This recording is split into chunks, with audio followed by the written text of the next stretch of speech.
Bismillahirrahmanirrahim. Assalamualaikum warahmatullahi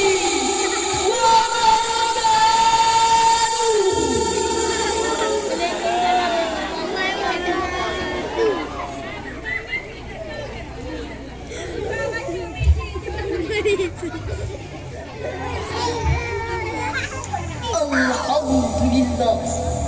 Alhamdulillahilladzi ja'alal baita madrasatan ula. Wassalatu wassalamu ala sayyidina Muhammadin khairil anbiya wa ala alihi wa sahbihi zawil huda wat tuqa. Amma ba'du. Dewan Hakim yang arif dan bijaksana, hadirin calon penghuni syurga. Baiti jannat, rumahku adalah syurgaku. Demikian sabda Rasulullah sallallahu alaihi wasallam yang menggambarkan betapa strategisnya posisi rumah tangga dalam kehidupan manusia. Ibaratnya rumah dan keluarga yang islami bagaikan syurga kecil di dunia dalam membentuk keluarga yang sakinah, mawaddah, warahmah, penuh ketenangan, cinta dan kasih sayang. Sebagai unit terkecil dalam negara, keluarga memiliki peran yang amat sangat penting sebagai sumber ketahanan sosial dalam masyarakat. Kekuatan dan ketahanan keluarga akan menciptakan masyarakat yang kokoh terhadap tantangan perubahan sosial yang ada. Keberadaan keluarga memiliki pengaruh besar terhadap keberhasilan pembangunan. Keluarga Samara menjadi pilar bangsa yang memiliki peran sentral bagi pembentukan karakter bangsa. Sungguh ironi ketika perkara yang paling banyak ditangani oleh kantor pengadilan agama adalah perceraian. Liputan Republika edisi 4 Oktober 2016 menyebutkan 4 daerah paling tinggi kasus perceraiannya, yaitu Indramayu, Jawa Barat. Gugatan cerai mencapai 6.804 kasus dan talak 2.629 kasus. Malang, Jawa Timur, gugatan cerai mencapai 5.732 kasus dan talak 2.842 kasus. Banyuwangi, Jawa Timur, gugatan cerai mencapai 5.361 kasus dan talak 2.930 kasus. Bahkan di Surabaya, Jawa Timur, gugatan cerai mencapai 5.729 kasus dan talak mencapai 2.529 kasus. Survei membuktikan bahwa sebagian besar anak bermasalah di sekolahnya selalu berkaitan dengan keretakan rumah tangga. Sebaliknya, anak yang berprestasi selalu muncul dari keluarga yang harmoni. Atas dasar inilah maka terbuka hati kami bertiga untuk menyampaikan sebuah syarahan yang berjudul Peran Rumah Tangga dalam Perspektif Al-Quran.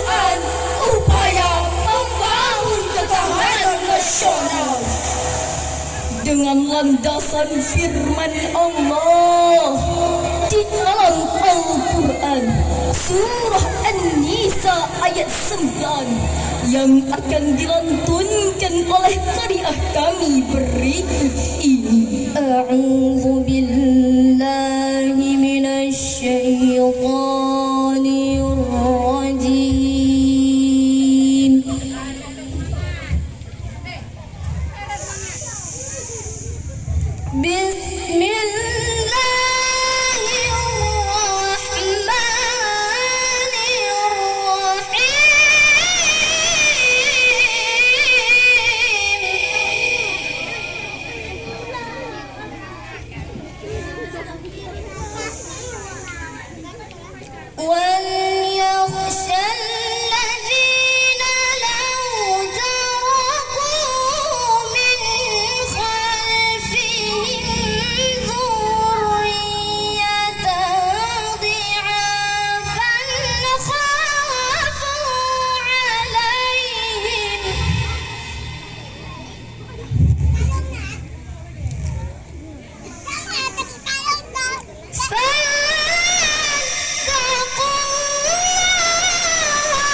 Dari godaan syaitan yang terkutuk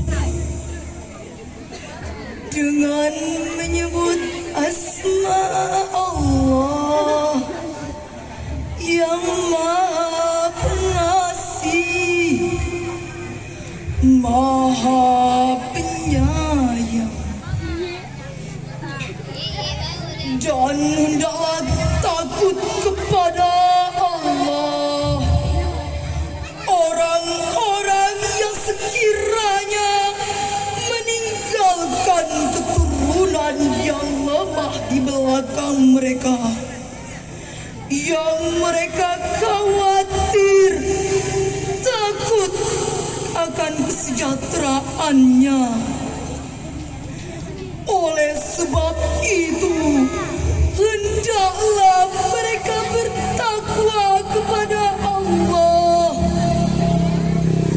dan hendaklah mereka berbicara dengan tutur kata yang benar.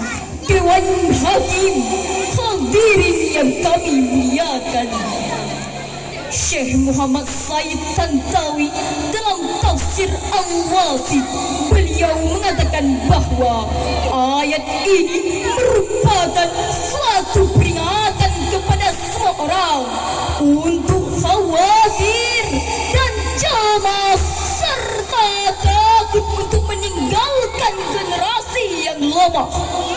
Sedangkan dalam tafsir fi Zilalil Quran jilid 4, Said Qutb berkomentar bahwa ayat ini dipesankan kepada orang tua agar bertakwa kepada Allah di dalam mengurusi anak-anak kecil yang diserahkan pengurusannya oleh Allah kepada mereka, dan supaya mereka mengucapkan perkataan yang benar terhadap anak-anak yang mereka didik dan yang mereka pelihara itu, sebagaimana mereka memelihara harta mereka.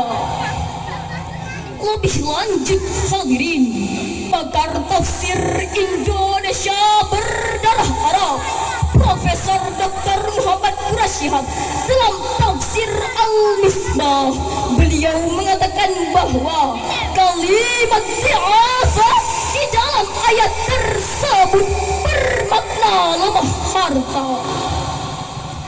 Dari penjelasan mufassir ayat di atas dapat kita pahami bahwa ketahanan keluarga akan terwujud manakala keluarga tersebut dekat dengan Allah Subhanahu wa Ta'ala dengan mengimplementasikan ayat suci Al-Quranul Karim sebagai pedoman dalam hidup dan kehidupan.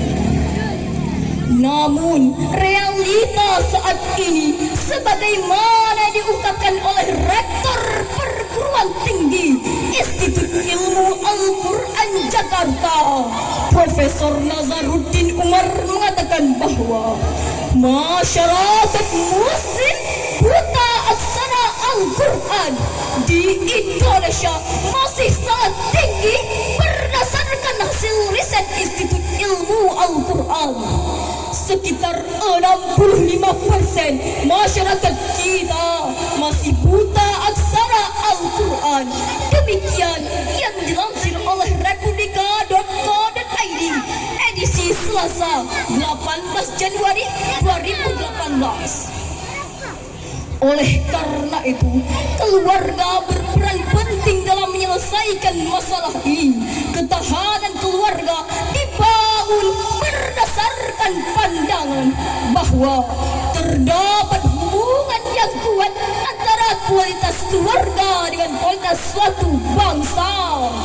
Bangsa yang cerdas terhimpun dari keluarga yang cerdas. Bangsa yang maju pasti bermula dari keluarga yang maju pula. Ketahanan nasional dapat terwujud jika tercipta ketahanan keluarga, yaitu keluarga yang sakinah, mawaddah, warahmah.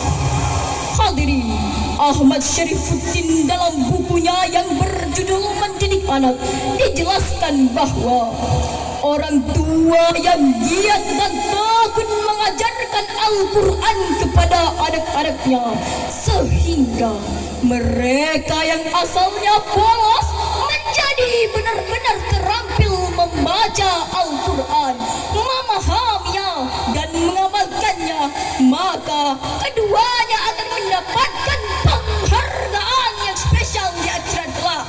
Sebagaimana digambarkan oleh Rasulullah SAW dalam sebuah hadis yang diriwayatkan oleh Abu Daud dan Al-Hakim dari Mu'adz bin Jabal dalam Sahih Al-Majrur Rabi halaman 524 nomor 1084. Man qara'a al-Qur'ana wa ta'allama wa 'amala bihi ulbisa walidahu yawmal qiyamah tajam min nuri du'ihi misfadu isyamsi.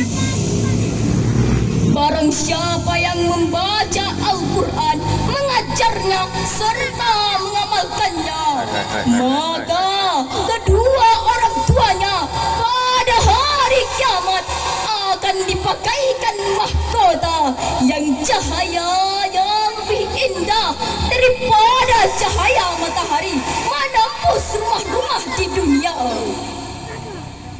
Hadirin rahimakumullah, dari keluarga itu lahirnya naluri keibuan, yaitu sebuah paksaan yang diletakkan oleh Allah dalam hati setiap ibu. Di sana juga ada perasaan kebapakan dan perasaan-perasaan lain berupa kasih sayang anak dan ibunya. Dengan perasaan-perasaan ini, maka tugas Islah di muka bumi ini menjadi sesuatu yang mungkin untuk dilaksanakan ketika bangsa Barat ingin menerapkan perkembangan sains dan teknologi dalam kehidupan sosial dan hubungan keluarga.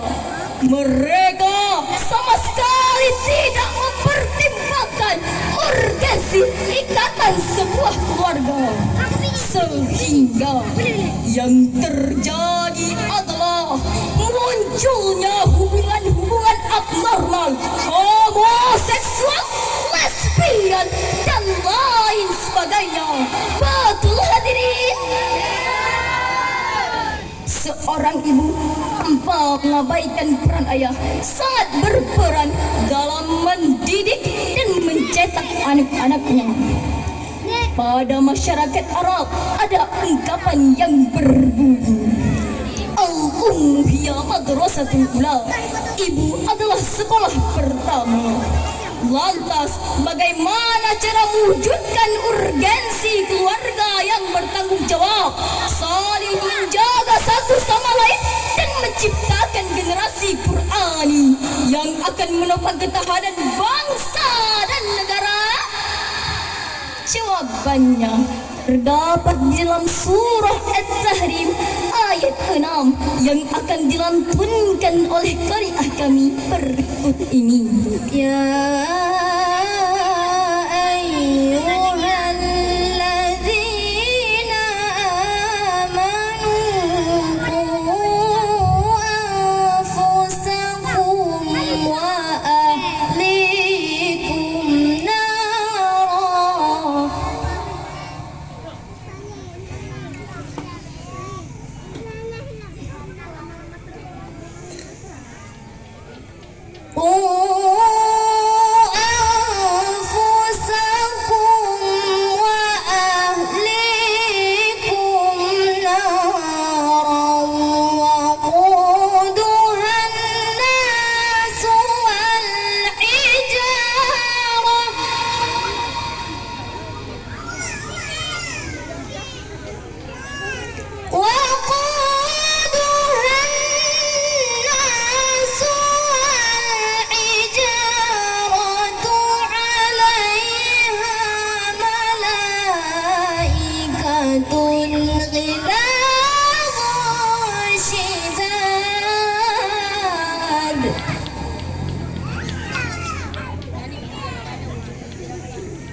عليها ملائكة غلاظ شداد لا يعصون الله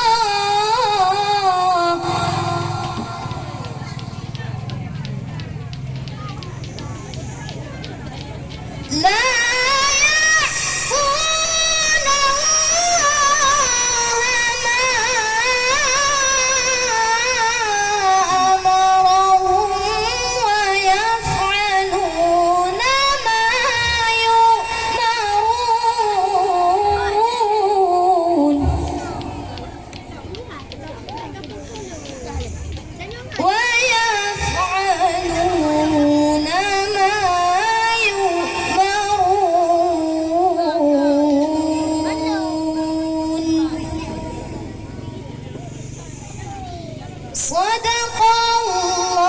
Sadaqallahul azim.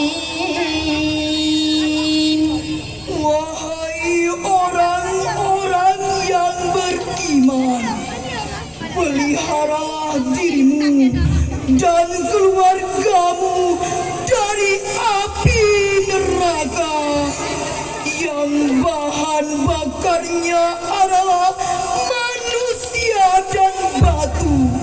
Penjaganya malaikat-malaikat yang kasar, keras, yang tidak durhaka kepada Allah terhadap apa yang diperintahkannya dan selalu mengerjakan apa yang diperintahkan. Maha benar Allah dengan segala firman-firman-Nya. Dewan Hakim yang arif dan bijaksana, hadirin calon penghuni syurga. Dalam tafsir Al-Quranul Majid, Tunku Muhammad Hasbi As-Siddiqi menjelaskan bahwa yang dimaksud dengan keluarga di sini adalah istri, anak, dan semua orang yang berada di bawah tanggung jawabnya. Ketika ayat ini turun, Umar bin Khattab radhiyallahu anhu bertanya kepada Rasulullah sallallahu alaihi wasallam, "Ya Rasulullah, kami telah memelihara diri kami, tetapi bagaimana cara memelihara diri keluarga kami?"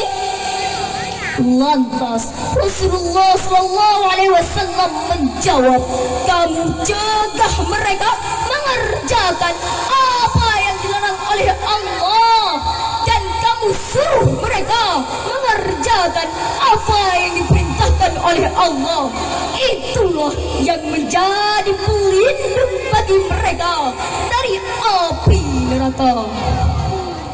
Lebih lanjut hadirin, Imam Ali As-Sabuni dalam Safwatut Tafsir mengatakan bahwa jagalah dirimu dan peliharalah istri-istrimu dan anak-anakmu dari siksaan api neraka yang pedih dengan cara memerintahkan mereka meninggalkan maksiat, mengerjakan ketaatan, serta mendidik dan menanamkan Al-Quran di dalam jiwa mereka. Dengan demikian, ayat yang dibacakan tadi merupakan landasan filosofis bagi orang tua dalam menjaga, membimbing, dan mengarahkan anak-anaknya. Oleh karena itu, Dr. Asli Al-Muntaka dalam kitab beliau Kaifan Sa'idul Adna ala Qiyamihim Al-Khuluqiyah mengatakan bahwa anak-anak memang butuh materi, anak-anak juga membutuhkan tarbiyah jasmaniah, tetapi mereka jauh lebih memerlukan tarbiyah Islamiyah, Rabbaniyah, dan Qur'aniyah. Hadirin, dari uraian yang telah kami sampaikan tadi dapat kita ambil kesimpulan bahwa yang pertama, pendidikan bukan hanyalah tugas lembaga bernama sekolah formal, akan tetapi ada lembaga-lembaga lain yang cukup penting dalam mendidik generasi penerus bangsa, yaitu keluarga. Yang kedua, ketahanan keluarga akan terwujud manakala keluarga tersebut dekat dengan Allah Subhanahu wa Ta'ala dengan mengimplementasikan ayat suci Al-Quranul Karim sebagai pedoman hidup. Dan Indonesia akan menjadi negara yang sejahtera, hebat, bermartabat, dan maju. Hanya ini yang dapat kami sampaikan. Lebih dan kurang mohon dimaafkan. Kami akhiri dengan sebuah